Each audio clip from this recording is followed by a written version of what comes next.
Agora, olha que case legal. E primeiro, quero agradecer a cada um de vocês que deu as respostas da avaliação. Quero trazer duas reflexões para nós agora, beleza?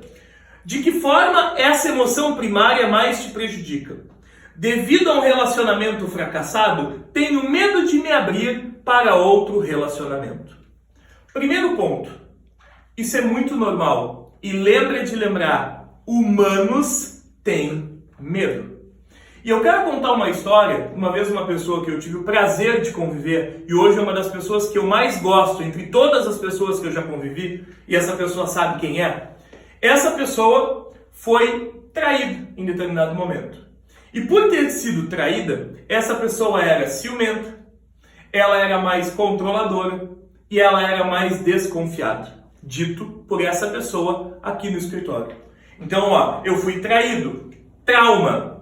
Ou a gente chama isso de carícia negativa, tá? Que é aquele evento que acontece contigo e que acontece com todos nós, que te machuca emocionalmente ou fisicamente. Traição, carícia negativa.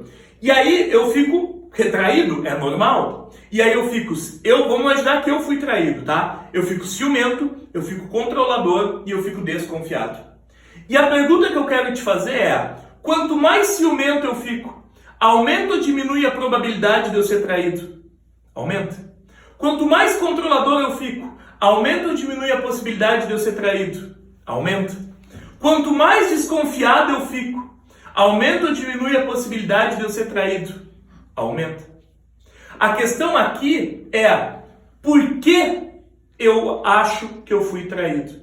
E a PNL é uma filosofia de vida que zela pela humildade, como eu te falei no início do vídeo anterior. Eu te falei sobre ser mimado, sobre gostar de si. Eu tenho que ser humilde a ponto de reconhecer as falhas que são as minhas.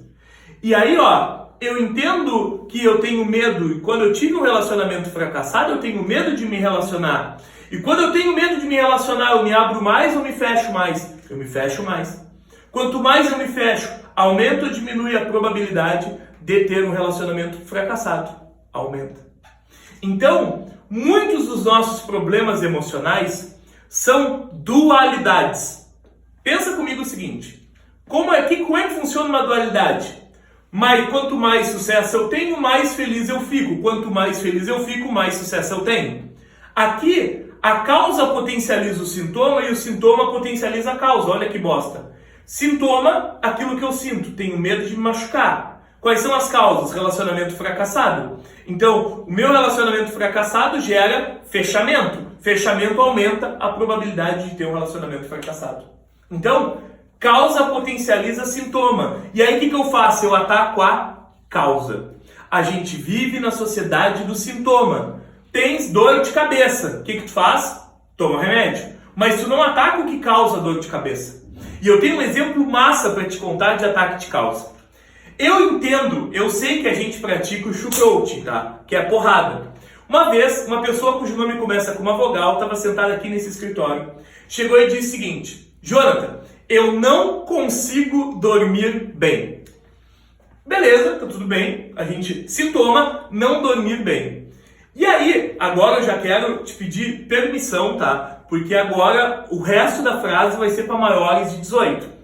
Mas fica com a intenção positiva que eu vou ter. Vou tentar gravar essa história da forma mais family friendly, da forma mais amigável que eu puder contar para depois a Pano me xingar. Vamos lá.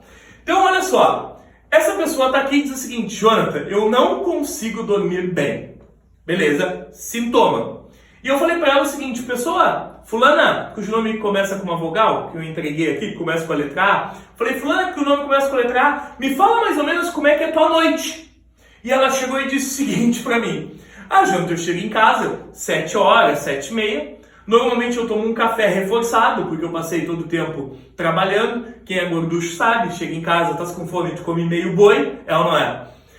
Eu posso falar disso com muita experiência, inclusive. E aí, eu chego em casa, tomo esse café reforçado, aquele café do gorducho raiz, tá? E aí fico no celular, até meia-noite, 1h da manhã. Vejo novela, ela me falou um pouco da vida dela. Eu falei, beleza. E ela estava endividada na época. Ela falou, Jonathan, eu fico também pensando nas minhas contas e tal. Eu falei, e tu quer dormir bem? E ela falou, quero. E tu acha que eu consigo ajudar as pessoas a resolver os problemas dela ou não? E essa pessoa diz, Jonathan, eu acho que sim. Eu cheguei e falei, tenho a solução definitiva para ti. O que tu acha? E ela, tu queres? Ela falou, quero. E eu, se eu te der essa solução definitiva, de graça, tu vai gostar ou não vai gostar de mim? E ela falou, vou gostar de ti. Eu falei, tu tá pronta para a solução ou não? E ela falou, tô. Eu falei, mesmo? E ela, mesmo. Eu falei, tu quer resolver essa porra? Eu quero resolver essa porra. Eu falei, então tu vai fazer o seguinte, tu vai chegar em casa, não vais jantar, não vais comer igual um boi, vais pagar tuas contas para não te preocupar com elas e vai dar 2 desmaiadas antes de dormir. Tu vai dormir que é uma beleza. E ela disse o seguinte, tu é um animal. Vamos lá, eu só ataquei a causa. Porra, como é que eu vou dormir bem se eu tô com a pança cheia, se eu tô com a cabeça cheia de preocupação e se eu tô jogando a caceta do Candy Crush? Então olha que legal, eu não janto, por não jantar eu já não fico com o bucho cheio, vou dormir melhor, não gasto dinheiro. Não, se eu pagar minhas contas em dia, se eu me esforçar para pagar as contas em dia, eu não me preocupo com dívida, e ao invés de ficar no Candy Crush, eu dou 2 desmaiadas, se eu aguentar, e eu durmo, que é uma beleza. Jonathan, tu é um animal. A gente quer atacar a causa, não quer atacar o sintoma. E outro feedback que eu acho legal aqui, olha só. Qual é a emoção primária que mais prejudica a pessoa? Me diz o quê? Medo. Me gera incerteza sobre o futuro e insegurança para decidir o que, quando e como fazer. Hoje, especificamente, vivencio isso pela descoberta de diagnóstico de Parkinson do meu pai. Primeiro, eu quero agradecer para essa pessoa e quero dizer que ela tem o meu respeito, porque eu sei que uma doença degenerativa não é algo fácil para se lidar. Vamos lá, mas quando eu entendo que a gente tem, no frigir dos ovos, usando a cabeça agora, não o coração, quando eu uso a cabeça, eu tenho algum controle sobre o futuro? Sim ou não? Eu não tenho controle nenhum. E por que eu tenho que ser de fato o melhor que eu posso ser? Porque quando a vida me entrega uma bomba atômica, como uma doença degenerativa do membro da família que eu amo, eu tenho que tirar força não sei da onde para manter a minha sanidade. Porque esse pai vai precisar dessa pessoa. E essa pessoa, tenho certeza que vai ser solícita a esse pai. E a inteligência emocional ajuda aqui. E eu uso sim a racionalidade.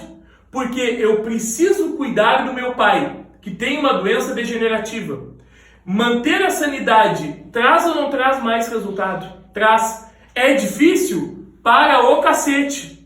Mas é nesse momento onde a gente é mais solicitado que a gente tem que ter mais inteligência emocional. Mesmo. Eu tento me preparar através do meu trabalho, através dos nossos cursos, para que quando a vida me solicite, quando a vida me bata, e ela vai bater, e eu entender que ela vai bater já é meio caminho andado, quando ela for bater, eu vou estar menos triste. Eu vou estar mais pronto. Exemplo. A gente conversa muito lá em casa sobre a forma apegada como a gente é. É ou não é, dona Tereza? E quando um faltar, vai ser foda, porque a gente é colado. Mas vai ser triste, mas não vai ter remorso. Então, e eu me preparo emocionalmente, porque a linha do tempo, a cronologia é, infelizmente, meus avós falecerem, meus pais falecerem, eu falecer e depois a Laura falecer. E aí eu tento ser o mais gente boa que eu posso ser, para que quando a vida me dê a porrada e ela vai me dar, e eu não controlo nada sobre isso, eu esteja um pouco mais preparado e que eu sofra menos, porque eu aproveitei. Eu tenho que ter a sensação de que a minha vida vale a pena ser vivida e que a vida é muito mais do que pagar boleto, se estressar e estar na correria. Mas na real, usando a conscientização, eu não tenho controle nenhum sobre o futuro.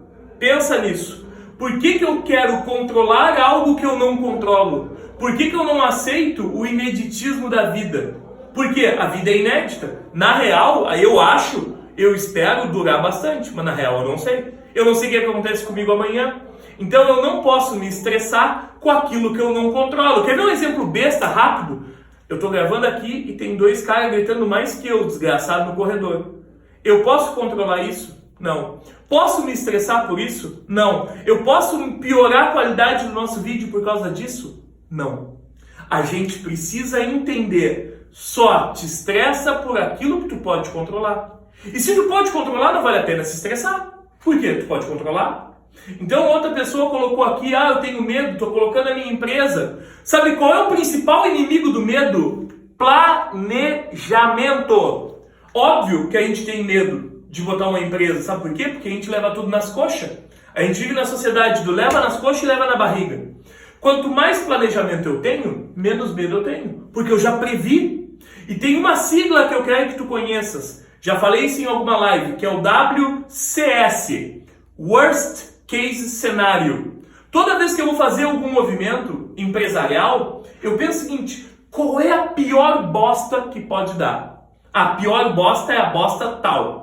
E aí eu me preparo para essa bosta. Se eu me preparar para essa bosta, porque na real, uma das armadilhas do pensamento que a gente tem é o pessimismo. Quando a gente vai fazer algum plano, a gente só pensa no cenário ruim. Porque a gente vive numa sociedade bosta que te ensina que sucesso é ruim. Que tu não pode pensar grande, que tu é louco, tu é louca, tu é sonhador, tu é sonhadora. Então, WCS, Worst Case Scenario, que é prever o pior, o que de pior pode acontecer. E aí tu te prepara para o pior. Quando tu te prepara para o pior, e normalmente o pior não acontece. Ele eventualmente acontece, mas não normalmente. Então, quando tu te prepara para o pior, tudo tu passa a ser mais fácil, porque tu tá pronto. Um grande abraço, a gente se vê no próximo vídeo.